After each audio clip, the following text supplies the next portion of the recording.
Today, we're peeing in a Chinese chamber pot.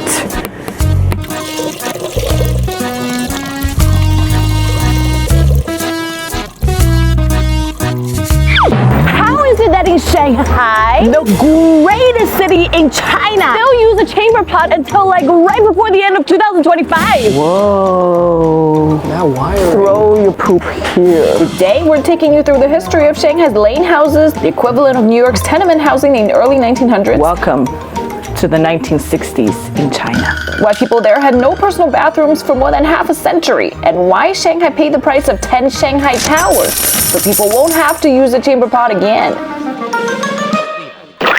The first question, what kind of people still live with chamber pots until recently? Tiles from exactly 90 years ago. Ooh. Whoa. These stairs, a one-way ticket to the nearest orthopedics hospital. And so this whole townhouse is supposed to be owned by one family. This whole house is supposed to share the kitchen downstairs and this one bathroom, but because now different rooms are owned by different families, they had to share this one bathroom. That's another family behind that door. Another family somewhere up there. That's another family back there. And this is Auntie Zhang's room.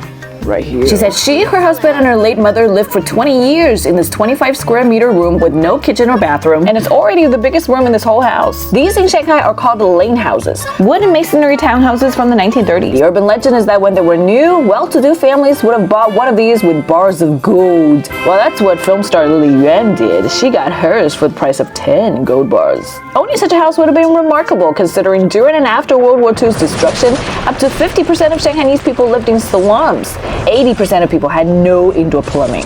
After 1949, some of these houses went to the state and were then allocated to the families who lived in absolute poverty. One room for one family, but at least it was better than living in a tent. Others became so subdivided simply because of wartime housing shortages. As swarms of refugees and migrants poured into the city in the 1930s, landlords who owned these houses leased out each room to individual families. And then because so many people lived in the same house, nobody cared about its condition anymore. And because you can't wait in line when you got 5 families with 15 people that need to go at 7 a.m., it's imperative to learn to use this. Okay, I got it. No problem. No need to be grossed out. American cities like New York, Chicago, and Boston went through the same process just about 3 decades earlier than Shanghai. Such housing units were called tenements. When New York City's population doubled every decade from 1800 to 1880, buildings that had once been single-family dwellings were increasingly divided into multiple living spaces to accommodate everybody. They were overcrowded, badly lit, and lacked indoor plumbing.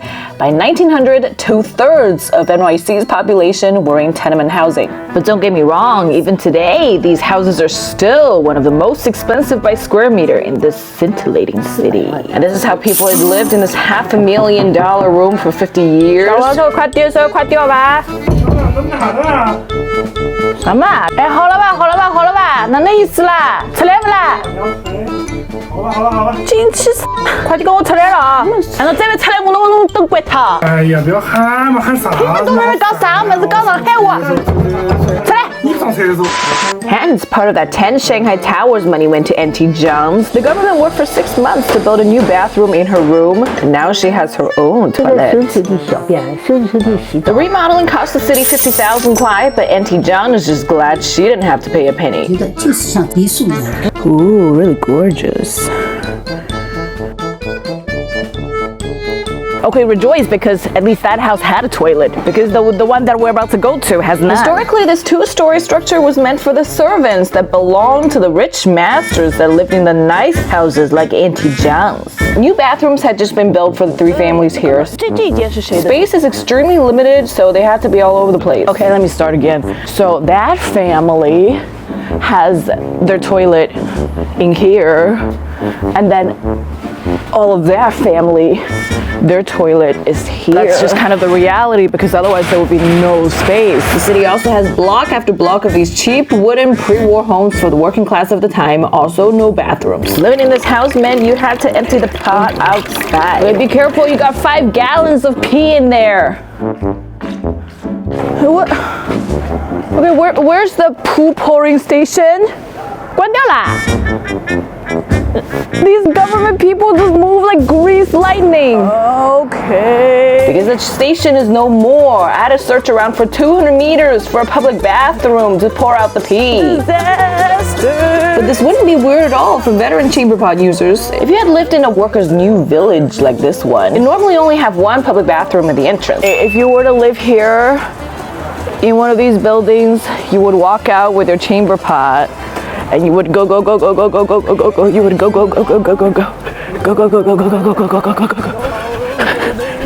go. And one walk outdoors for up to 5 minutes to empty their potty in summer heat, thunderstorms, and winter chill alike. And throw your waste here.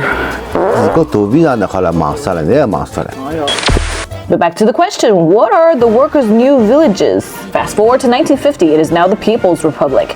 And to quickly alleviate housing shortages and poor living conditions, the new socialist government dug up massive land plots for these rapid build mass housing units that were called new villages for the workers. They were built without individual bathrooms to save money and increase building speed. Up to 50,000 people eventually lived in these 2 to 4 story complexes that were completed within 2 years. Kitchens were communal, but for many people, it was the first time they had access to tap water. They were also the last group of public housing in the city's history with no in-unit bathrooms. Today, only a small number of them still exist in the original state.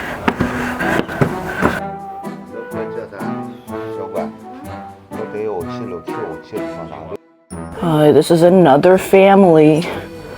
This is Mr. Huang's room, with a bunch of historians coming in to study. Mr. Huang, his wife, and his daughter had lived almost their whole life in this 15 square meter room. His kitchen has been here. This is Mr. Wang's kitchen sink. His shower has been here, but there'd been no bathroom until the renovation from the government.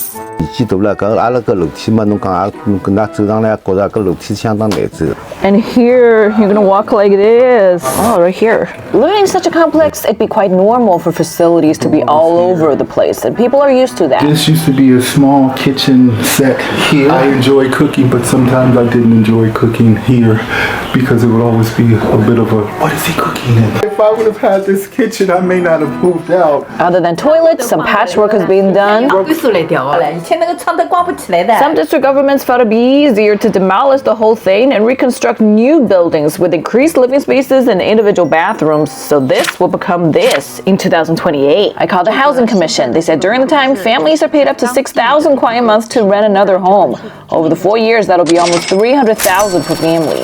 And eventually, these efforts came up on the local news channel. The housing renovations that began in the 1990s finally came to a close today, where 1.6 million families who once had to carry chamber pot now have individual bathrooms. Together, that is over 5 million people, roughly the population of Ireland. Truth be told, after today, I felt half awful, half impressed. The people we spoke to had lived for decades in these tiny spaces, but they seem to really take pride in what they've done in their home. The amount of care and love they have for the space is visible. Oh, I must try this today. While I was here, I also saw some government people from central China's Shanxi province. Mountains of big shots coming in to visit. Apparently to learn how they could improve their toilet situation. I guess it kind of makes sense why a city should have 10 less skyscrapers. You could always have as many rich tenants in the skyscrapers as you want, but having proper toilets is part of modern humanity. And then I saw this. Separate living quarters. Basically, New York City is subdividing its housing again after 100 years because there are not enough housing units compared to its people. That's not for serious. It's just going the way China came.